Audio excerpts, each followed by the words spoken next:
Well, we're just about 5 days, 7 hours, and 18 minutes until the start of the 38th annual Fifth Third Riverbank Run. And as always, about this time of the year, this week before the race, Kristen, Aidif, race director, and Greg Meyer, in charge of the elite runners, joining us in studio to talk all things Riverbank Run. Thanks for being here today. Thank you for having us. And let's, Kristen, start with you and just talk about this. I know it's like the final week of preparation, but really the week starts kind of soon with all the events. It's not just Saturday. It does. We start with registration events tomorrow night, and it goes on through the rest of the week with Fifth Third Junior out at Wyoming High School on Wednesday, Sports and Fitness Expo at DeVos Place on Friday, and then the big event that you're going to be joining us for live as well on Saturday. A lot going on this week. Registration. People can register online until 11:59 p.m. on Monday at 53riverbankrun.com. Then all that ends. Your last chance to register then will be at DeVos Place on Friday from 11 a.m. till 8 p.m. The Fifth Third Riverbank Run does not offer race day registration. Okay, so that's important for people to keep in mind. If they can't do it online in the next day here, still a chance on Friday at the Race Expo. Exactly. What's the biggest piece of information you want to pass along for people as they get ready? You know, this year we're really asking people to go online to 53riverbankrun.com. We have a ton of information there. Where to park. We'll literally tell you what exit to get off from depending on your direction, what way to turn to get yourself into a parking ramp. You know, make your plan. Come down if you can on Friday to do event check-in, to get your bib, to get your t-shirt. So you kind of take the guesswork out of it. Get a good night's sleep and then plan to come downtown early on Saturday, May 9. As you know, getting into downtown Grand Rapids is a challenge. That's tough that morning. Exactly. Don't wait that extra 15 minutes to stay in bed. Get downtown, find your spot in the start corral, and then you can relax. You don't want to throw out 5 months of training because you're stuck on 131 and you can't get off an exit. We'll have a link to your website on our website as well if anyone wants to get there. Greg, let's talk about some of these elite runners. I know that list was announced earlier this week. The men's side, Crystal Landry, a chance for a repeat winner. Repeat winner, our American record holder, but he's got some competition this year.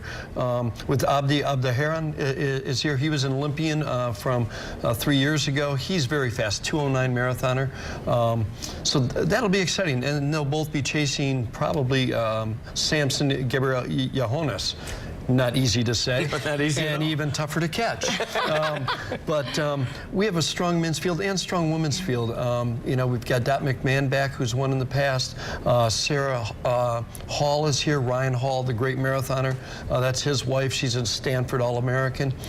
It will be an exciting day, along with Valentine Cabet.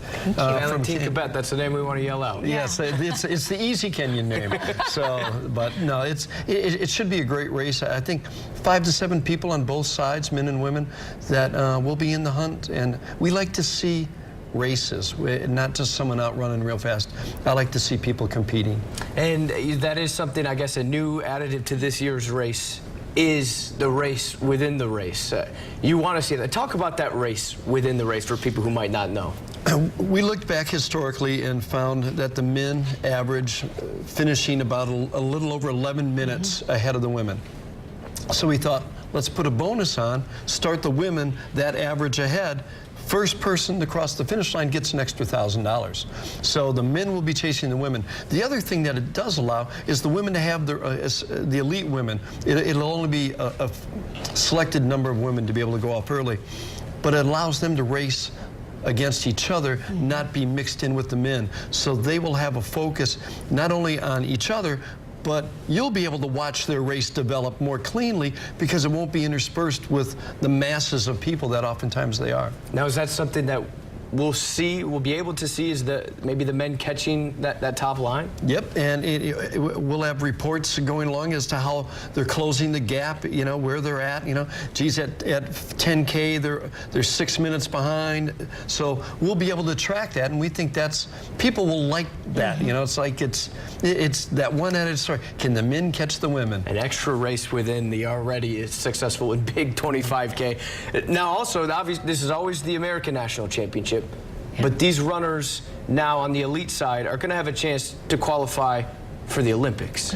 The American men and women, because USA Track and Field allows for half marathon times to qualify you for the Olympic marathon trials, we will have a specific timing mat at the 13.1 mile mark, which will allow them to qualify for the Olympic trials if they haven't done it so already. So it's really exciting for us to be able to do that, to be part, because everybody wants to be part of the Olympic movement, you know? Yeah. And that allows us to do that. Now, the one catch is you still have to finish the race. Yeah.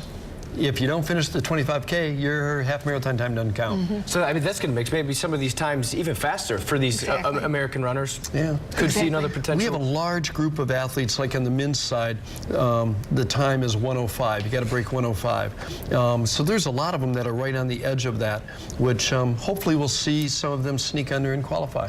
And real quickly, Kristen, I know numbers, they're up this year. Is that good? Yeah, we're very fortunate, and a lot of it will depend on the weather now as we head into race weekend.